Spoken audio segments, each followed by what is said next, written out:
Oh, what's going on here? Okay. Hello. No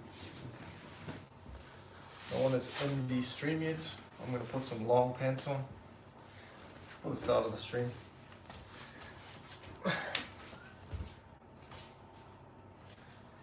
How are we doing today?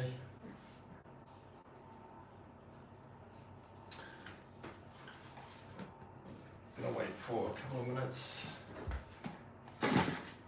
See if anyone shows up in our stream today.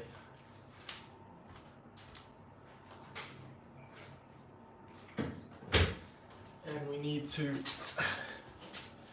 get a charger in there. Just rotate this around.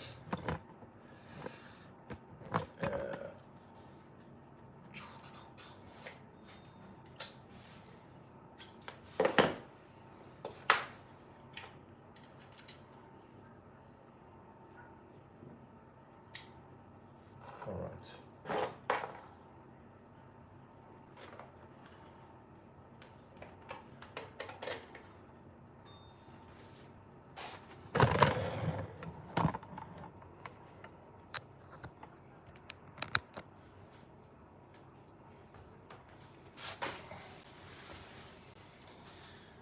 Okay.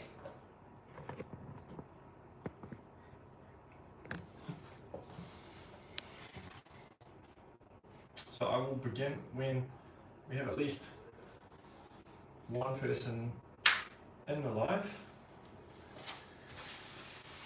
Let's. What happens when?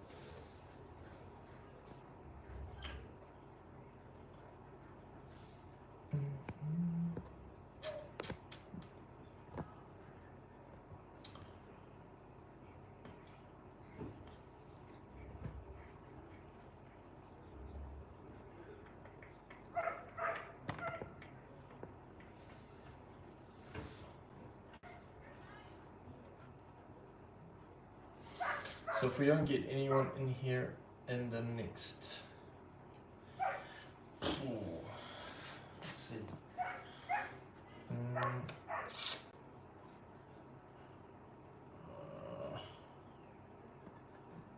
Let's put this onto Instagram.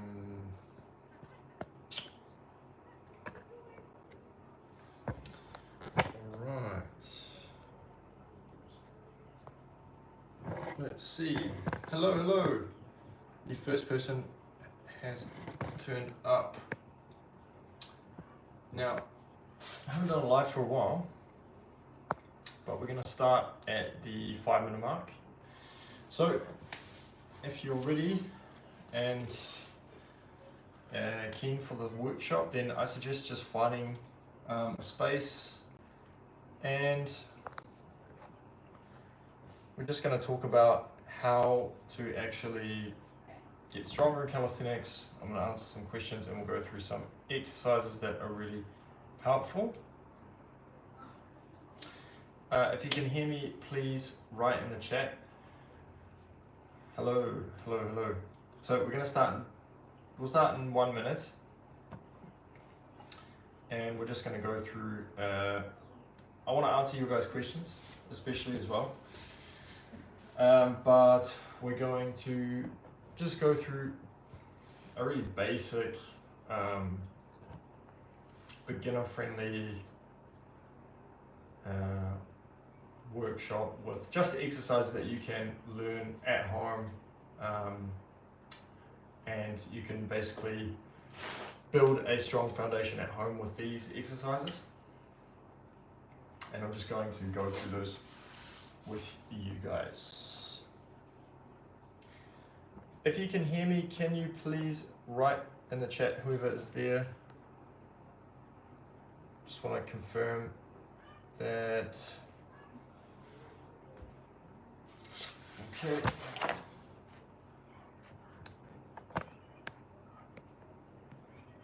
We've lost people.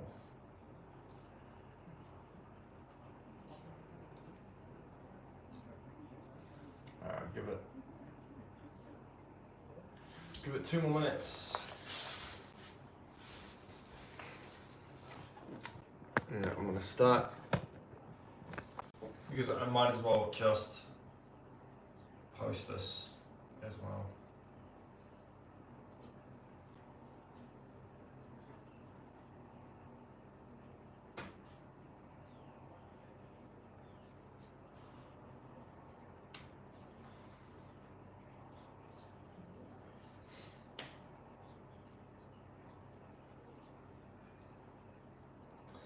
Okay.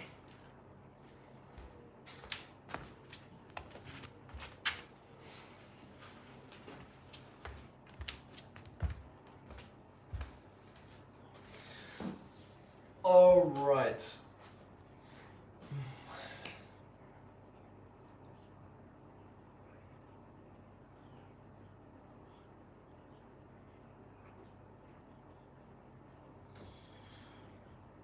All right. Well, we're going to start. So the first thing we have to do when we are beginning any sort of training is warming up. It's really, really important. So just going to make sure that we warm up the wrists, because the wrists are going to be the one that's taking the most beating. And we're just going to go through 4 different exercises that you can do at home anytime. And it's really important that we get the blood flowing in every part of our body. So warming up with a little bit of yoga is really good. And what I'm doing now with my rotations, etc., is just getting blood flow into the wrists. So we can just do some rotations. Hello, thank you for the like. If you can hear me, can you please write in the chat? That would be really helpful. Cool. And we want some forward leaning, and also some rotation. I heard a bang then. I don't know if that was from the chat. I have no idea. But we will continue. Okay, and we're just playing around. Thank you. So we're just going to really work around the wrists. Thanks for joining. So we're just going through 4 different exercises today. You can start calisthenics at home. Really simple. You don't even need anything really. What I would just suggest is grabbing a little a cushion or something. But yeah, okay. So the wrists. Hello, Stephen. Thanks for coming in. Or Stefan. So I'm just warming up the wrists now. It's really important, and we can do some shoulder rotations. Just to warm up the shoulders, because they also take a little bit of beating, especially if you are beginning. You don't want to get injured, right? So yeah, shake the wrists off. Okay, so the exercise number 1 is, you've probably seen it before, it is the frog stand. And the frog stand is a fantastic exercise for finding your balance, but also just getting comfortable on your hands and getting a little bit of load on the wrists. A lot of the exercises that we do, push-ups, etc., they also load the wrists, but they don't put your whole body weight on your wrists. And the calisthenics skills, we have to push our wrists. So this exercise is fantastic. There are different ways of doing this movement. The first way that most people see is by putting elbows into the knees, or into the knee kind of socket here on both sides, and then we can kind of come forward and lean forward. And as we lean forward, we can kind of slowly get our body weight, take one toe off, one foot off, and then we can balance in that position. Now that's why I suggested having a palo, because the palo, you can put this here in case you come forward and then you kind of so it's going to give you just a little bit of support there, especially if you're on a hard ground. Now there's another variation of this skill, which is actually doing it with the knee right at the top here, and this is called a it's actually called a crow pose, but also it's a little bit more advanced, and I wouldn't recommend trying to do it this high at first. So just put the knee into here. Now, to learn this skill, the first thing you do is try and lean a little bit with your body weight. So you kind of lean forward and seeing what it feels like. You'll know pretty fast if you've got enough strength or not. And really what you have to do is be confident enough to actually lean forward and get through.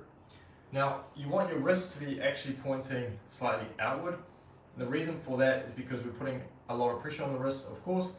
And if you don't have very good wrist flexibility like me, wrist mobility I should say, then it's probably better to move your hands out. Now you can obviously improve your wrist mobility, and mine is a lot improved since I began 6 years ago, but it's still not perfect and my wrists need a fair amount of warm up. So when you're leaning forward, hello, another person, please welcome yourself. Enjoy. So we're just learning some movements today. So as you lean forward, you're kind of trying to allow your arms to stay bent and really lock in there. You don't want them to slip. Awesome, awesome. We'll cover, if there's any, if you have a request to cover a certain exercise, let me know and we can go through it entirely, no problem at all. If you need help with workout structure, whatever. So leaning forward, again, really cool skill. If you're a little bit more advanced, if you're getting into the intermediate stage, what you can do after you can hold this position for 10 to 15 seconds, you can actually try, and as you come forward, you can try and get one of the knees into the middle, or both, and come back. Yeah, and this is really, really challenging, and it's really good preparation for planche or tuck planche and other skills, as well as just bent arm holding in that position. So it's really, really a good skill. You can do one at a time as well to lead up to this. One, back, yeah? And you can do like 6 to 8 reps of that for 3 or 4 sets in your workout. It's going to build really good foundational strength for doing things like the press to handstand in a bent arm position, or just a bent arm hold, even L-sit. It's going to help tremendously with that. Okay, so the frog stand is the number 1 exercise. The number 2 exercise that is so powerful is, I just said it, it's the L-sit. Okay, now the L-sit is, the reason why the L-sit is so amazing is because it doesn't just hit your core. Everyone thinks, okay, the L-sit, yeah, it just hits your core. It kind of looks cool, but what is it actually good for? Well, it's so good for building your protraction strength. And the protraction strength is everything in calisthenics. When you're doing handstand, when you're trying to learn advanced skills like one-arm handstand, when you're trying to learn a planche, these kinds of skills, and retraction, of course, for the front lever, etc.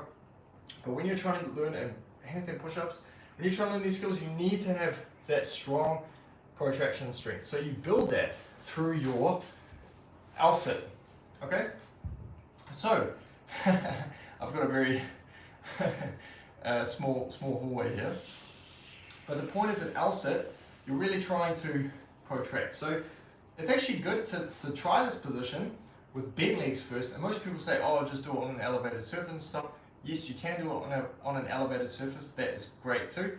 But if you don't have an elevated surface that you can do it on, you're on the floor in your room, bend your legs so that you can try and push up into that position. Because what you're doing is you're actually training that protraction strength. And you can do reps of this, or you can just do the hold, yeah, here as well. So try it with bent legs first, okay, see how that feels. If that's too hard still, then you might need to go to an elevated surface. And what I mean by an elevated surface, you could grab 2 chairs, for example, slide them together. I don't have the appropriate chairs here, so I'm not going to do that. But you can get 2 chairs together and try and start in a tucked position. The same thing of what I just did, but you're tucking and then doing that, but on the chairs. And as you get better at it, you can extend one leg, extend the other, yeah, and then finally the full L-sit. Now, some problems with the L-sit people have is they find that they get cramping in the hip flexors, and that is totally normal. You just have to remember that, sorry, I need to check that in a second. You just have to remember that the hip flexors need to adapt to this movement, and maybe you're going too hard, too fast. So make sure you can do each hold for about 20 seconds before you actually move on to the next progression. That's really important, okay? So the first one was the frog stand, and the second one is the L-sit, okay?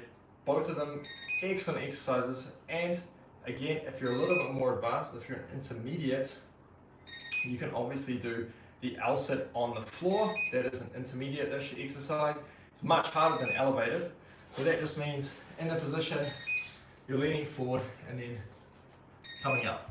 Yeah, trying to hold that for 15, 20 seconds. If you can hold a 20 second to 30 second of that on the floor, that is enough to move on to some of the next exercises. Sorry, I'm just going to take this out of the oven. 1 second.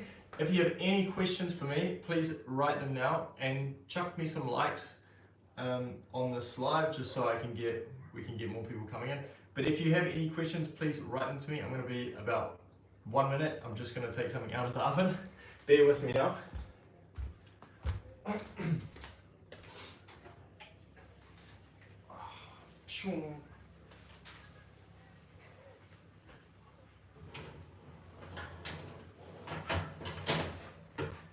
Okay.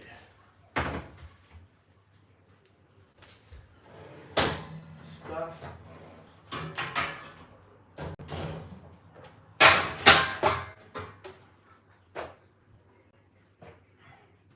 Okay.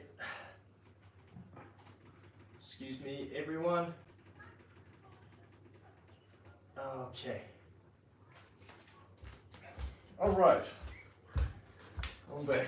So,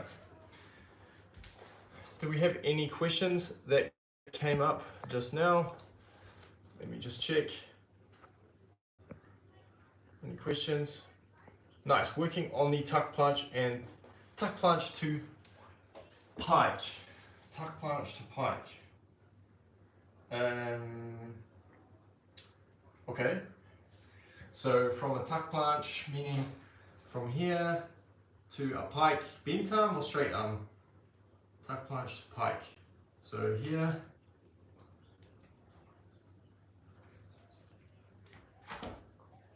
It's really hard to do it in the hallway, but yeah. I don't know exactly what skill you're referring to, but you can let me know a bit more details. What was I going to say? So, 2 first exercises, fantastic. Number 3 is the pike push-up, okay? Now, when you're a beginner, you need to obviously have good push-up form. And firstly, I'm just going to go through the push-up form first to make sure you have good push-up form, and then moving on to what the pike push-up is and mistakes people make and how it's such a useful exercise, okay? So firstly, with a push-up, it's really simple, but most people get it wrong, is they get into a push-up here and they actually look like this. Yeah, they look like this. They have no core activation and they're doing push-ups like this. Yeah, okay, now that's getting into your shoulders, but you're just learning the completely wrong form and you're not activating your core at all, and it's not good for your back, okay? So the first thing you do is you get into your position and then you squeeze and try and round the back, yeah? And then we go for a push-up. Now the second thing that I see people doing is, you can't really see it there, but they go like this. How many times have you seen people go like this? Or maybe you still go like this, okay? Look, there's no problem with doing that, but it's not going to be hitting the right muscles for really progressing your strength, okay? You want to be keeping your elbows in relatively. They don't have to be like here, but they need to be controlled, okay? Controlled on the inside, okay? So those 2 things need to be done, and you need to be able to do at least 20 of those in good form, okay? So if you can't do 20 of those in good form yet, I want you to go back to the drawing board and focus on doing this exercise, push-ups, and just get them perfect, because they are going to be your foundation. You know, these exercises, they're your foundations for building huge strength and a great physique and whatever you're trying to get out of calisthenics, okay?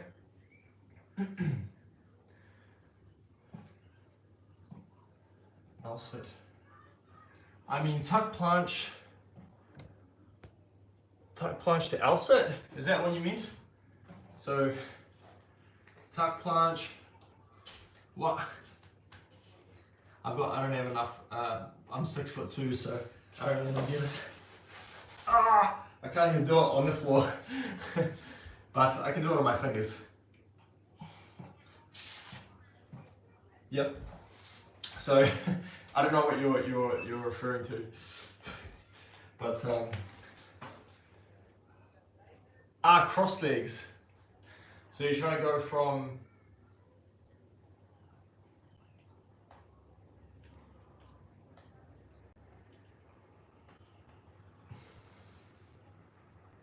I still don't quite understand. Like, I've got a weak thumb, so I don't want to do too much on the thing, but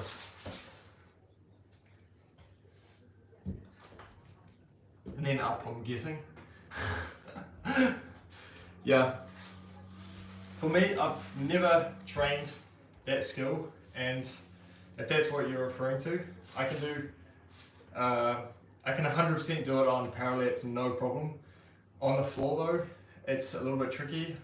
One of my thumbs I dislocated like a year and a half ago, 2 years ago, slightly dislocated, and it's just never been right since. So I don't really, I try not to do. For me, on the floor, I have such long legs and such a long torso. It's really, really difficult for me. Like, even though I can forward fold, and that's something that's really important in calisthenics to understand. And in any sport or whatever you're doing, like, anatomy is super important. You see these guys doing like really, really cool skills on yeah, it's really like, you see these guys doing like really awesome, crazy skills. Some of them get it really, really fast, and you don't actually realize that these guys, they might be really short, really light. They've got really good limb proportions for doing these kinds of exercises. So it's really important to understand that, like, doing a skill like that, if you've got long arms, but you've got really long legs, it's really hard to do those kinds of skills. My suggestion is learning it on the parallettes first. Yeah, so, okay, so potentially for you it's going to be easier, but if you're going to do it on the parallettes, yeah, it's so much easier. For me, my mobility is okay, it's not amazing, and it's not a skill that I'm working for, but the way to get this skill, because I have achieved it before, straight arm position and bent arm position, I can do both on the parallettes, but to achieve this kind of exercise, firstly, it depends what you're wanting, like if you're wanting bent arm or straight arm. But for this exercise, I highly, highly recommend you just do negatives. So you're just going from the top of the handstand, or you're going from the tuck punch to the pike, and you're doing it on elevated surface. Once you can do it on an elevated surface for 4 to 5 reps, you lower it down, do it, lower it down, do it. Yeah? I hope that helps to some extent. But you just have to progressively overload based on your current level, and you want to be aiming to do something you can do at least 3 solid reps of. You don't want to be doing something that's like, yeah, completely, you can only do like 1 rep of it and that's it, you know, because that's not really going to get you to where you want to be. Okay, so we did, yes, okay, so the next exercise, as I said, was the pike push-up. So again, once you can do the normal push-ups, etc., then we do the pike push-up. Now the pike push-up is basically, you're in this position and you're kind of like a mountain. You don't actually have to have straight legs, you can have bent legs, but this is a great imitator of the overhead press, coming down and back up. Okay, now with this, we'll get onto that question in a second, Stephen. With this exercise, a lot of people, they do it like this, or they don't know where their head placement should be. So I'm just going to show you really quickly because this is going to help. When your hands are parallel to each other, your head should be going here, okay? So it's like a triangle, all right? And when you go down, okay, the aim is you're not allowing this part of the arm, the forearm, to actually go backwards too much, okay? So what you can do, you can put something like a block or something behind this, and then when you go down, you're trying your best not to knock that over. This is probably a bit too soft, but if you can catch my drift, going down, up, going down, up. Yeah, and this is going to teach you the correct form for the handstand push-up. Okay? Great, so that's a fantastic exercise. Now, I just saw there was that question. Your advice on low rep high intensity. Low rep high intensity is fantastic, but I highly suggest that you do a little bit of a mix. You always want to start with your high intensity, low reps at the start. And it's important to understand that when you do low reps, high intensity, that it's going to be hitting your central nervous system hard. So you need to remember that you can't do as much when you do this kind of training. So I would suggest only doing that kind of training twice a week maximum, and for each muscle group. So if you're training, for example, planche push-ups, let's say you can only do 2 or 3 reps of a certain variation of the planche push-up, okay, that's fine. Don't do it more than 2 times a week for 4 to 5 sets, otherwise it's going to be too much. Yeah, so you can do that, and then afterwards or in another session you can do it with resistance band, or you can do a lower intensity variation. Okay, so 100% so far it's how I've achieved everything, is by doing high intensity. I think high intensity is fantastic. Right now I'm trying a different method of training, which is lower intensity actually, and just to see how it equates to planche progress. So we'll see. Okay, so we're going to go over one more exercise to learn as a beginner doing calisthenics, and that is the handstand on the wall. And I mean, this is not for total beginners, this is for someone who's got some confidence. Now obviously when you are a beginner or advanced beginner, it's really hard building that confidence to do a handstand, and a lot of people struggle with that. And the way to build that confidence is by actually doing chest to wall first. Now most people will say do back to wall first, and back to wall is great if you have a certain base level of strength and a base level of yeah, there we go, the weakness. Fantastic that we're talking about it then. So a lot of people, they'll find that they are doing back to wall is really scary, or it's also tricky to build proper balance as well, as you're saying. So what is better to do firstly with a chest to wall is you can just go up, partly up the wall, so coming up, and maybe you're only here, okay, and that's enough, or you're even further out. But basically it's just building confidence and being upside down. Then once you have confidence in being upside down, you can get closer and closer to the wall. Now as you get closer to the wall, it's important to understand that falling out of this in a chest to wall handstand is it's not as easy as coming obviously out of a back to wall handstand, and that's why most people are scared. So I suggest doing both, but the key principle is like a cartwheel. Okay, so if you're doing this and you haven't cartwheeled for a while, I would practice doing some cartwheels outside or in some other capacity before you actually do this, so that you feel more confident in exiting it. okay? But anyway, in terms of balance wise, we're trying to come as close as we can to the wall really, okay? And it's okay to be here, that's fine, but the purpose is when you're here, you're trying to just allow the toes to touch the wall and the nose, and that's it. Try to tuck the pelvis in, and then you can take one foot off at a time and try and find balance. And then cartwheel out of it. Okay? So, super simple, but the point is that you go at your own pace. Now, handstands are one of those things. If you're wanting to learn a handstand, it's really important to understand that this is not a strength skill. Okay, handstands are a technique. Okay, and with technical skills require lower intensity and higher frequency. Okay, so meaning you need to be doing it more times during the week, but you can do it with lower frequency. Now, that's not with every technical skill.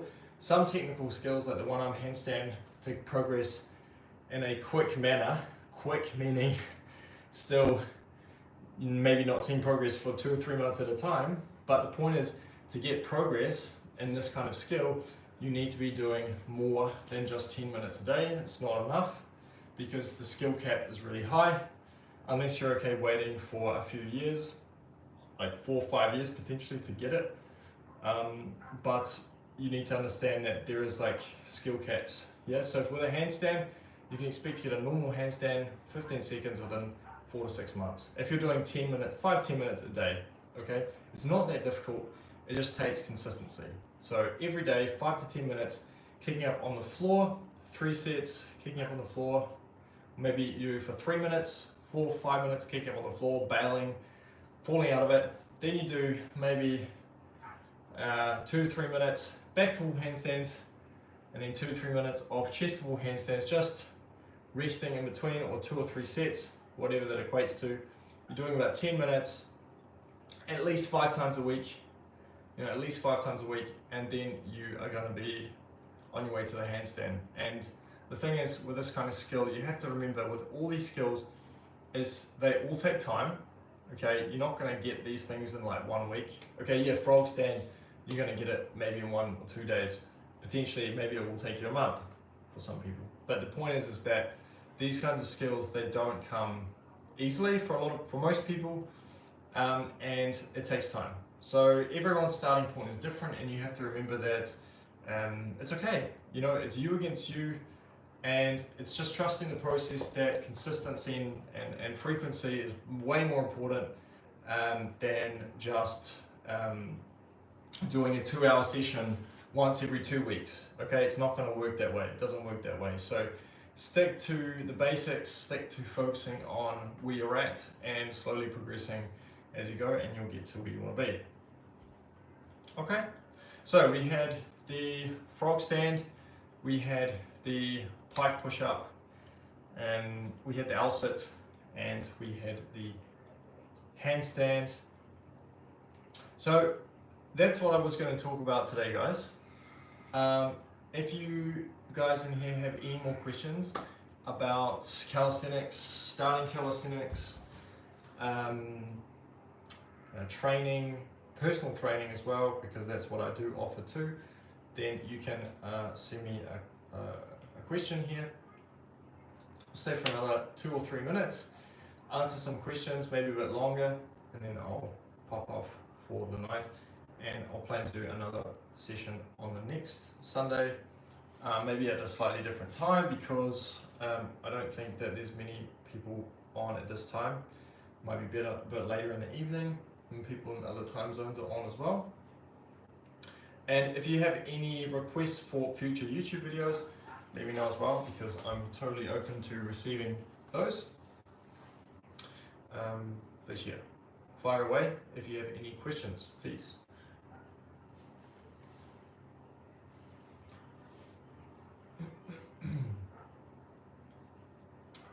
No worries, Stephen. Thank you for coming in.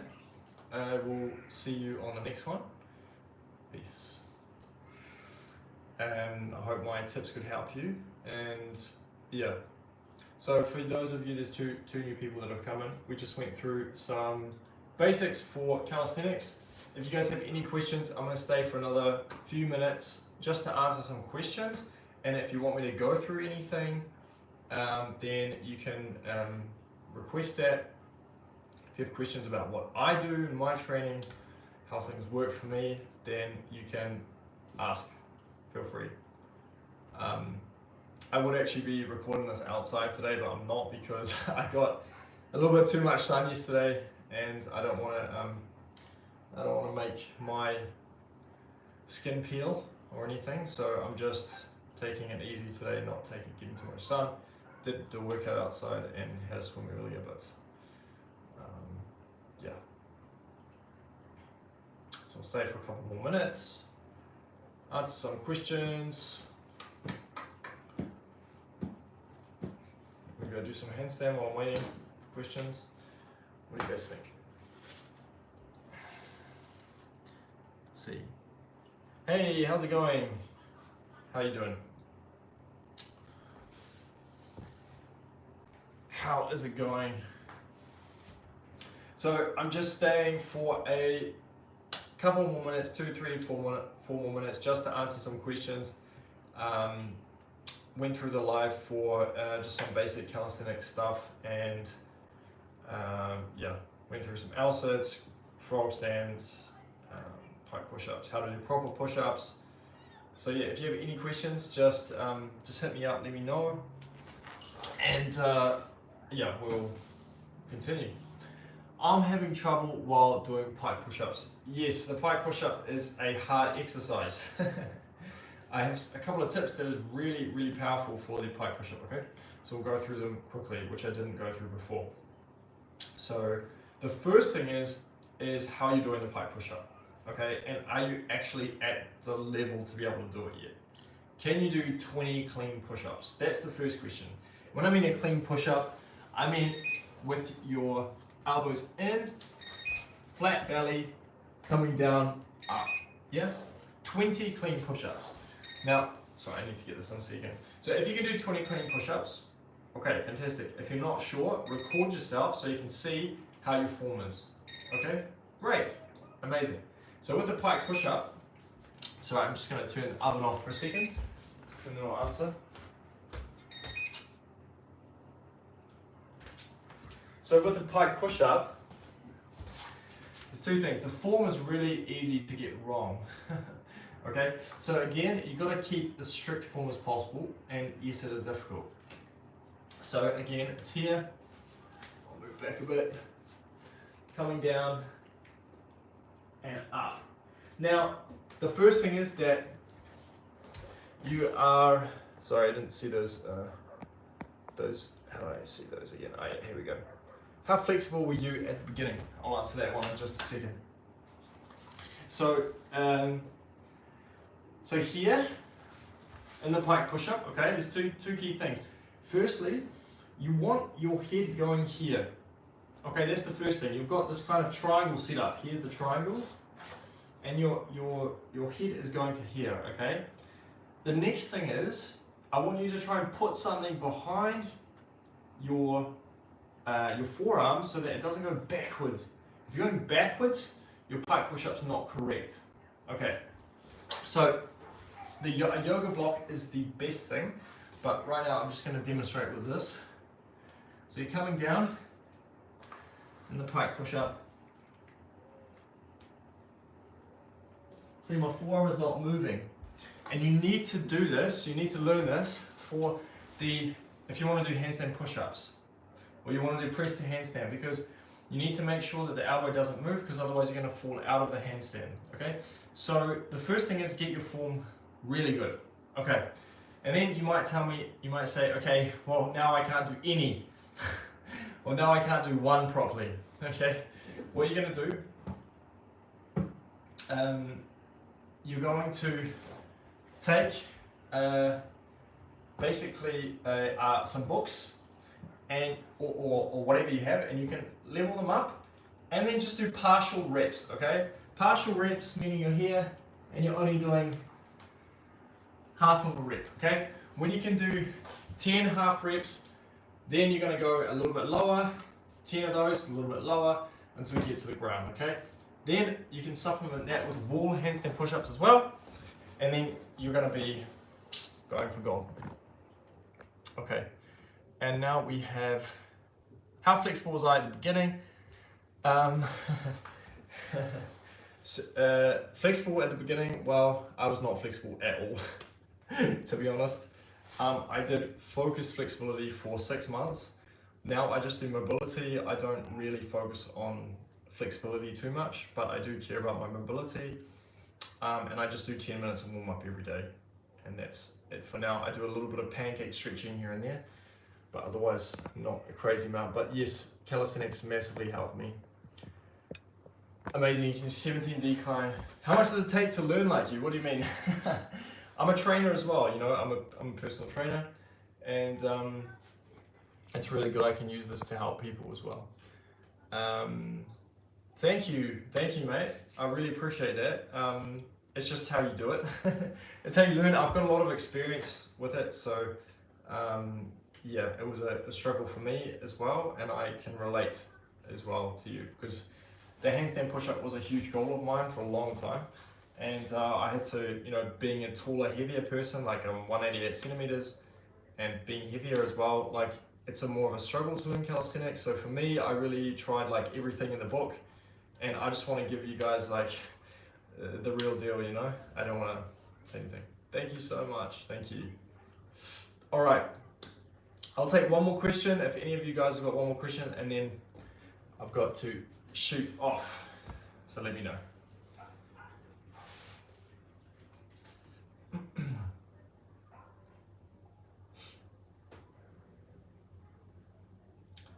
And if there's no more questions in the next 1 minute, then we'll call it a day. But yeah, the best thing about calisthenics is you can do it anywhere. I'm like literally in a hallway right now. It's great, you know, so it's really cool to be able to have the skills. And I mean, it builds you a good body, you know, and I mean, I don't really care about that anymore. That's just part of the process, but it's really cool having having the ability to, and the creativity to train wherever you want, and also learn like awesome skills. And it's a real challenge, you know. This stuff is not easy, and people see it and it looks way easier than it is, and it takes a long time to learn these things, and you just have to understand and accept that. And if you can be disciplined enough to maintain and continue that, then you'll get there, you know. That's like with anything in life. Okay guys, thank you so much for tuning in today. I really appreciate all of you who have turned up today to watch. If you want to watch this live again, you can obviously watch it. If you missed some of the stuff from before, you can watch it on my profile after this. But anyway, thank you guys for tuning in today. I'll see you next time. Peace.